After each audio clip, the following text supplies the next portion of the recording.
This man, Pastor Andrew Brunson, has been in a Turkish prison for 565 days. He was arrested in October of 2016.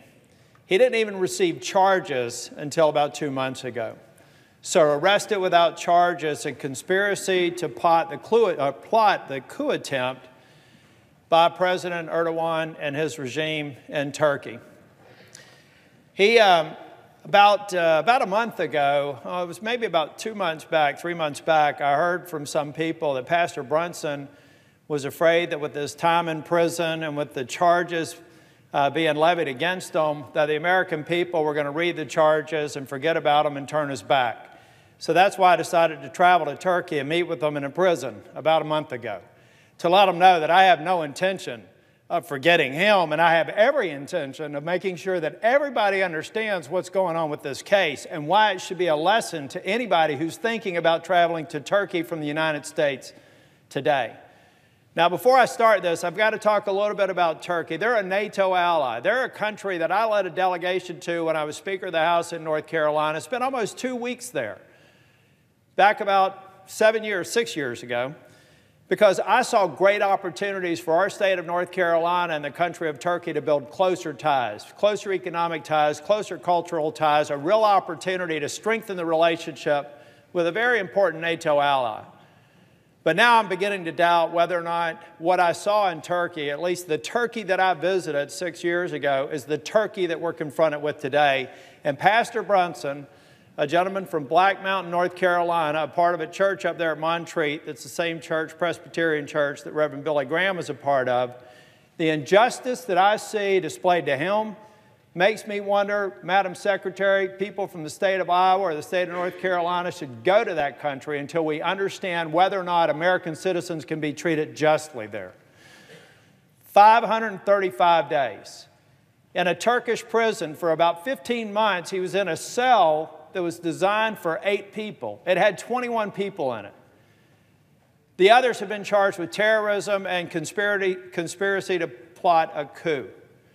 Pastor Brunson's been in Turkey for 20 years. All he's guilty of is being a Christian and trying to bring a Christian message to those who want to hear it. He has a church in Izmir. It's a very small church. You can only seat about 120 people in it. They open it up. They let anybody walking down the street hear what they're saying. They work with the police department to make sure that they're secure and that they understand what they're saying. There's no nefarious purpose here except to do his job as a missionary in Turkey for 20 years. Now, I'm going to come back to this slide in a minute. Now, it's also important to understand timing. So the coup occurred in 2016. Pastor Brunson and his wife, Noreen, had actually traveled back to the United States, and they were doing a visit with family in North Carolina. President Erdogan, the Erdogan regime, were rounding up tens of thousands of people and putting them in prison, even somebody loosely associated with the coup. And many who weren't were being arrested. Pastor Brunson was in North Carolina at the time, but he and Noreen went back to Turkey in a time when people were being rounded up. When he got back, they rounded him up. Why would any reasonable person, if they'd been involved with it, saw what was happening in Turkey, why on earth would they go back? That's just one data point. But now let's cover a few more. Now, first off, I have to bring this up. I will have to say, after I went and visited Turkey for about 48 hours about a month ago, I went back last week. And I actually spent 12 hours in a Turkish courthouse listening to the charges against Pastor Brunson. And it was remarkable. It's a 3-judge panel, so imagine that they're sitting up at the dais, and next to them, unlike our court, where you have the defense and the prosecutor sitting on equal terms, their prosecutor sits up at the dais and actually looks like a 4th judge. And in Turkey, you're more or less considered guilty until proven innocent. It truly was, in my opinion, look it up if you don't know what a kangaroo court is, it's a kangaroo court. They've already decided that they want to prosecute him, and they're trying to get some of the most specious, circumstantial arguments to convict him on 35 years. He's 50 years old. By the way, he's lost 50 pounds since he's been in prison. 35 years, effectively a death sentence for the kinds of charges I'll tell you a little bit about. Number one, it was very clear to me after spending 12 hours in a courtroom that the Turkish authorities believe that any religious organization is actually a part of a broader plot to undermine the Turkish government and to promote terrorist activities.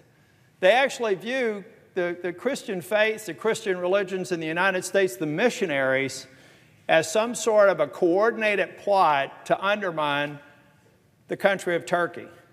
They view a missionary who risked life and limb to go into the Syrian countryside to help people who are trying to flee the carnage that's occurring in Syria, to give them food, water, and comfort, as some way perpetrating and being a co-conspirator or plot of the PKK, a terrorist organization that's focused on opposing Turkey. That's what missionaries are subjected to.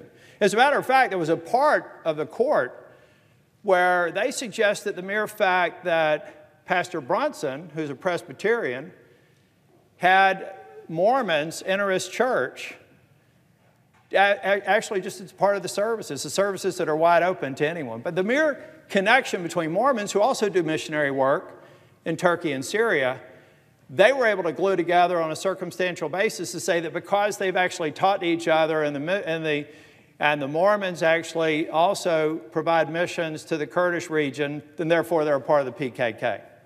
That's what we're talking about. That's why I'm giving everyone a stern warning. If you're traveling in this country, I can't guarantee your safety based on the facts as they exist today. I'm trying to get somebody out who's only guilty for actually being a Christian missionary in Turkey for 20 years. If you went through, and I'm not going to go into the details of this, but when you invest 12 hours in a courtroom, it's a really accelerated learning process. Let me give you an idea of some of the things that they say because they observe this. We're not talking about any specific charge for something violent that occurred or something damaging that occurred. What we're talking about, this is the level of evidence that was presented against Pastor Brunson. There's a dish that's cooked over there. I don't know. I love Turkish food. I eat anything. Usually when I go over there, I gain weight. I mean, it's good food. Well, there was this communication between the daughter and the father about a good meal that they had. And they suggested that that communication, because it was a food that's apparently enjoyed by the Kurds, was a reason to suspect that somehow they're conspirators in the PKK plot. So I'm telling somebody who's traveling to Turkey, be careful what you eat and be careful what you like, and don't put it on Facebook because you too could find yourself in a Turkish prison. That's the level of arguments they're using against this man who's been in prison for 565 days. I'm not making this up. You could not create a movie plot that would be more egregious in terms of the way that they've treated this man for 565 days. Now, after I went to the Turkish prison, Pastor Brunson and I spent about an hour and a half together, and to the Turkish prison officials' credit, they gave me more time than they normally do. At about 59 minutes, they get you out of there. They told me I could spend the time that I wanted to. And the discussion with Pastor Brunson was really heart-wrenching. And the reason it was heart-wrenching is he said, you know, I just firmly believe that people are going to forget about me. I don't know if I think the Congress could read this 62-page bogus indictment and believe that it's true. And I told Pastor Brunson the only reason I was there to look eye to eye to him and tell him the Congress has his back, and this isn't going to go away until the Turkish people release Pastor Brunson. We did something here over the course of 2 weeks, and I also told him in that meeting that I'm going to get members of the Senate to sign on to a letter, and I'm going to prove to you that the people in the Senate on a bipartisan basis agree with my position that Pastor Brunson should be set free. Now, I know, Madam President, you know better than anybody, getting 66 senators to sign up on a letter if you spend 3 or 4 months doing it is uncommon. But to get 66 senators come together and sign this letter in a couple of weeks is extraordinary. It's because when they've heard the argument, they knew that they needed to be a part of the voice of the Senate. And it's no coincidence that I wanted to get 60-plus votes. I want to send a very clear message that we're educating the members of the Senate, and we have the votes necessary to move forward with things that I'd prefer not to do. I'd prefer to be moving forward with legislation that strengthens the relationship with Turkey, our military alliances, our economic alliances, our broader relationship. But we also need to send the clear message that we will take other steps if that's what's necessary to get the attention of the Turkish administration and President Erdogan to do the right thing. And I think all of my colleagues who signed on to the letter, since we published it with 66, we've had others express interest, and I think that's very important. Now, what does President Erdogan say to that?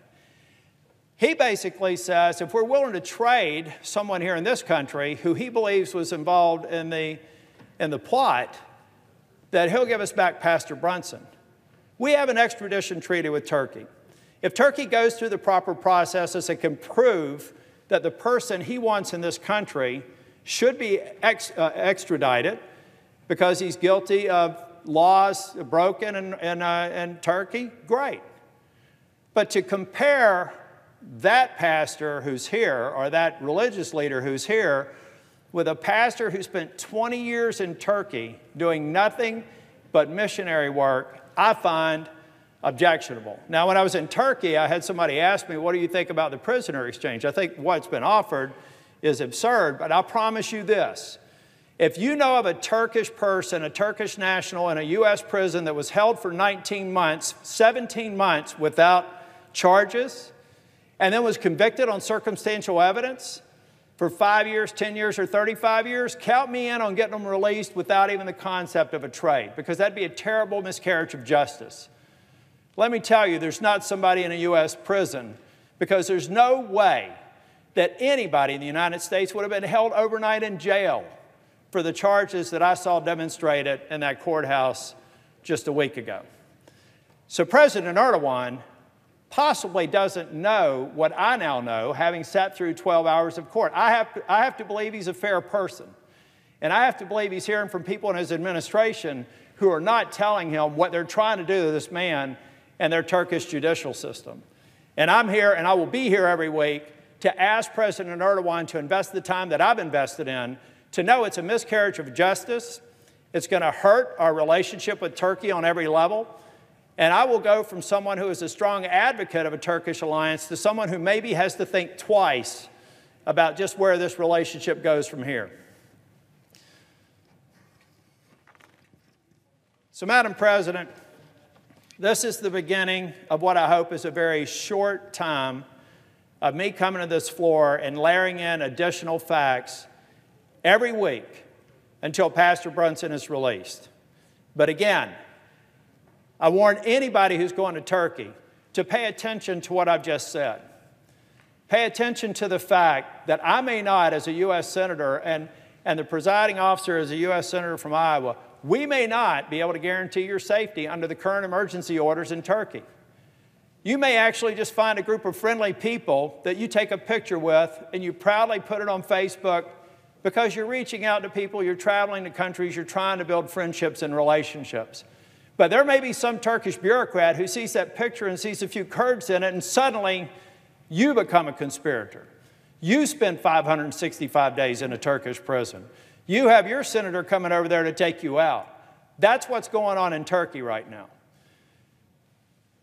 Pastor Brunson just represents one of several people in Turkey that we have to fight for. A NASA scientist who's been convicted on 7.5 years. He served 1.5 years. He was guilty of doing nothing more than going and visiting his family in Turkey at roughly the time they started the coup attempt. Now he's in prison.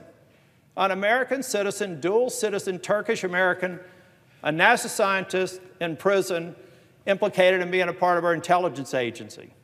I'm not making this up. I've invested the time in Turkey to follow the facts. I didn't want to pursue this if all I had were the briefings from the State Department or the staff. I've invested the time to go there, look the pastor eye to eye, look the judges eye to eye, look at the prison guards eye to eye, and I'm convinced that this is a risk to every single American. And every single one of you should put yourself in Pastor Brunson's place and go from here and make sure people know what's going on there. And Pastor Brunson needs to know he has the backing of the U.S. Senate. He'll have the backing of the House. My colleague Mark Walker and the Deputy Whip Patrick McHenry are working on a similar letter in the House, and we're going to continue to show that we're in shape and we're ready to run this marathon. Hopefully, they're going to sprint to a just decision on May 7th. That's his next court date. But if he doesn't, you can expect me to be here, and each and every time I'm going to add some other cases for why we really have to rethink our relationship with Turkey until justice is done. Thank you, Madam President.